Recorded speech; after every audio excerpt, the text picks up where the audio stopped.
Good day, everyone. This is Group 1. Yeah, our case study is on iPhone. We are four in the group. My name is Bukola Akinbola, and my question is, what are the benefits to Apple of outsourcing the assembly of the iPhone to foreign countries, and particularly China? What are the potential costs and risks to Apple? Number one, I look at the low shipping cost. Yeah, it's of benefits to Apple because shipping from China is cheaper than shipping from the US to all other countries. So this is like a benefit to Apple, and it will reduce their low shipping cost. Then there's labor cost. The labor cost in China is cheaper than in the US. In China, the population also work for them, and that makes their labor cost to be cheap than in the United States. And then another thing, then looking at the cost and the risks to Apple, one is coordination cost. Yeah, coordinating it from outside China will make the coordination cost to be high. Then secondly, possibility of getting a poor quality or outdated quality. Yeah, look, in China, it's possible that there's no regulation, and there might be if Apple don't give them their specification, there's possibility of getting poor quality. I will use my country, Nigeria, as an example in this because there's no regulation. Any product, once you say China products, everybody believes it is low quality products. So there's a possibility of getting poor quality or qualities that are outdated if they are not well regulated. Then there is risk of untimely delivery because of the distance. There might be the delivery might not be timely like the way Apple wants it to be because they are outsourcing it.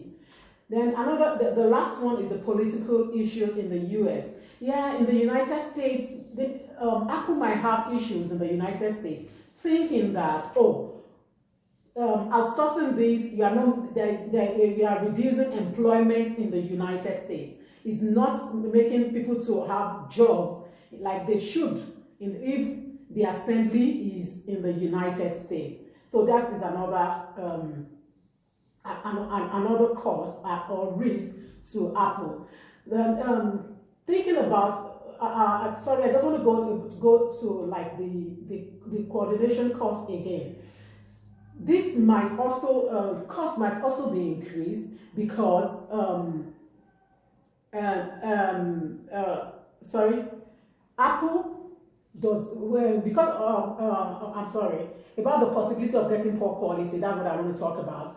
They might have problem as in it might increase their warranty and guarantee costs because they are not sure of the product. With this, they have to put like a high budget on their warranty and guarantee costs. So these are the problems that Apple might face on this issue. Thank you.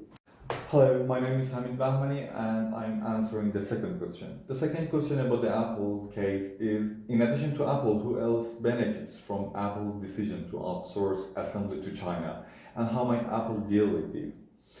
I believe the first group that benefits from this outsourcing are actually Chinese companies. For sure, there are a lot of opportunities, and about 380 companies in China are producing and manufacturing Apple's iPhone's parts. And so all these 280 companies, they're benefiting from these contracts and gaining money out of it. So the first and main group are Chinese companies. The second group is work labor in China. So through these contracts and the manufacturing things, lots of jobs are available in China, and all this labor has found the opportunity to work for the companies who are just producing parts for Apple. So this outsourcing has made lots of jobs available in China, and they have the chance to just work for these companies. The next group is Chinese government. So the Chinese government has two advantages through this outsourcing. The first one is by receiving tax from Chinese company who are just producing and outsourcing for Apple. So they have benefits and they have to pay taxes accordingly. And the next advantages for Chinese government is as Apple and its companies has made jobs, so they have less unemployment rate, and all this has made just jobs for the people that the government was supposed to make this job, so they have less problem with unemployment. And the next is China's economy. So total other than the taxes and the unemployment rate, the GDP of China has increased by all this manufacturing and outsourcing. And the next one is shipping companies. As all these parts are manufactured in China in different cities and parts of the country and are distributed to the rest of the world, so it has helped a lot and has brought lots of benefits for shipping companies, especially Chinese shipping companies. The next is universities in China, I think, because all this manufacturing is kind of the edge of the technology. They're using the best cameras, the best batteries, the best technology for manufacturing. So the universities as just engaging with the manufacturing companies, and they're just improving their R&D sections in university as well as the R&Ds in the manufacturing companies and outsourcing companies. And the answer about how might Apple deal with this is that all these benefits is kind of win-win. Apple doesn't need to do any specific thing to handle the whole situation, because as well as all the benefits it has for the companies, for the labor in China and everything, and even the Chinese economy and shipping and the university. Apple is just taking the benefits by using the low wages for the labor in China, and by outsourcing the manufacturing to Chinese company, they can more focus on R&D section. So Apple doesn't, need to do anything special, because it's kind of the win-win for both Chinese economy and labor and companies and economy, as well as Apple. Yeah, that's it. Thank you.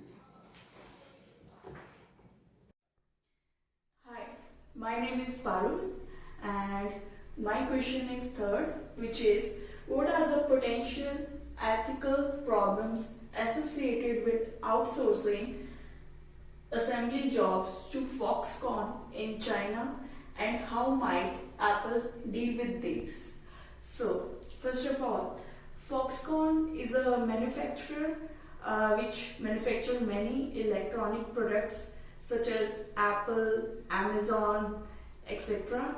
And because of this, the American citizens, they are facing many kind of problems, because they are not getting jobs, and they simply do not agree with Apple's decision to outsource their jobs to China. And because it doesn't benefit the American people, but rather only Apple.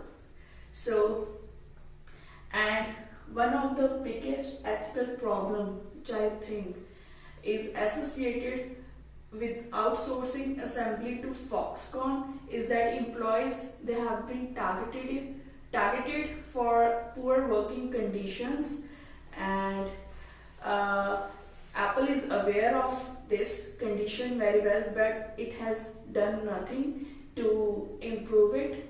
Like the workers over there, they are paid low wages and they work for very long hours, and sometimes they are asked to work extra or overtime, and for that they are not paid any kind of compensation.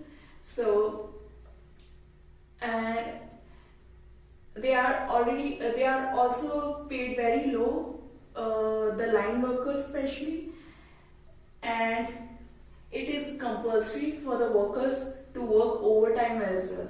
So they don't have any other option to do, and and so, eventually somehow it demotivate employees, because they work really hard for it, but they doesn't get the pay which they deserve. And so Apple is very much aware of this working condition in China, but it has done nothing to improve this yet. And Apple must they should speak to the company management in order to improve the employee working conditions. And they might argue that unless they improve the working conditions, they will have to manufacture iPhone components elsewhere. And I think outsourcing to China has a few disadvantages.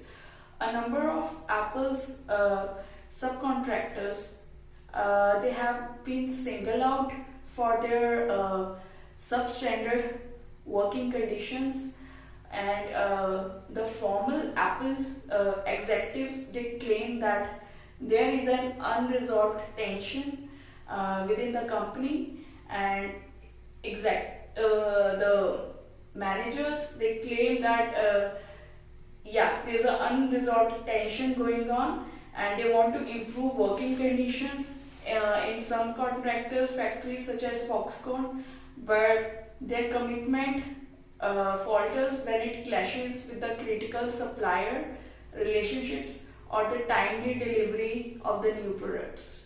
So that's it. Okay, so hi, my name is Leander, and I will be speaking about the fourth question, which says that what balance do you think that the kind of outsourcing undertaken by Apple is a good thing or a bad thing for the American economy? So I'll be explaining that with the reasons provided in the bullet points in this PPT. So first of all, it stunts the growth of the American economy.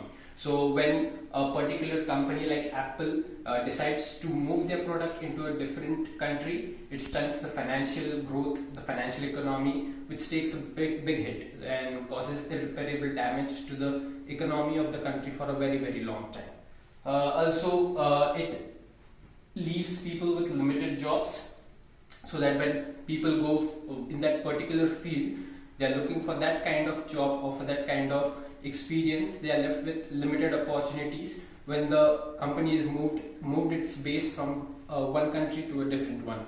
So that's why it causes kind of an damage for all those people who have worked in that particular field or in that particular experience, who have had to hamper their experience because of these kind of decisions which have been taken by Apple. Also, lack of skill and knowledge. So when a base is moved from one place to another, people tend to lose their interest in that skill, or they tend to shift their focus on that to a different complete technology rather than which was before in there. So for example, if today a company is moved to a different base, people have started to ignore that company, its knowledge. They've started to move away from its skills, due to the reason of which the American companies, they have to hire foreign nationals or some foreign employees so that they can run their company. Plus the thing is that because of the low wages that are in America, because of the movement of this base, people tend to shift their focus to different industries and something like that. So when they hire foreign nationals to run their company, they work at pretty low wages, and they might be heavily skilled, but America is not gaining any kind of benefit because of that, because they are losing those heavily skilled workers which were in US, and they have been transformed into low skilled workers. So the skill level of America has been dropping continuously because of that. Also, there will be rise in doubts about the background of the product. So when a product is manufactured and brought into America, people from America will have their own share of doubts whether this product was manufactured in a safe working condition, whether the quality of the product is pretty good, because there will be lack of communication, or there may be lack of trust and faith or transparency, as we say, when it is being manufactured in a third country. Buying those products, and people will tend to not buy those products, which will affect the American economy itself, when people from their own country will not buy those products and they will shift their focus to a different ones. Miscommunication among countries. So for example, between America and China, if there are differences in time zones, people are from different cultures, so there might be issue with the delivery, sometimes with communications, whether they would like a certain delivery to be done at a specific time, but due to certain situations in China, it might be delayed. Sometimes there are also issues like security issues when two countries are involved in manufacturing of one product and the import and export. There's a lot of high-tech information technology which is involved in that. So when that goes into all the situations, there is a high chance of cyber security risk which happens to be there and which happens to take place because of all the situations. So it is very important that the communication between these countries has to be there, and that has to be mutual trust and understanding between them. Now we will also shift on to the next slide. So the next slide will be, how can a company like Apple with a global supply chain hedge against the risks of significant supply chain disruption due to the emergence of new viruses such as SARS virus appeared in 2003 and the COVID-19 virus that appeared in 2020. As we are all aware how COVID-19 had appeared and caused major disruptions among various countries. Surely America was one of it. So here are the steps which we think can be followed in near future, so that companies won't hamper, or there will be less risk or less damage that will happen due to this viruses if they might occur in the near future. So multiple manufacturer. So for example, if there are certain countries, for example America, they might tie up with multiple manufacturers from different countries, so that in case if China is suffering majorly from COVID-19, they have been hit majorly and cannot do the supply or the import for them, they can move their base, or they can shift their focus toward different countries who can provide them with the manufacturers, provide them with the services, goods and products. So they can have multiple bases situated in various countries. Stocking goods in warehouses. So now we are pretty much aware that this might happen again.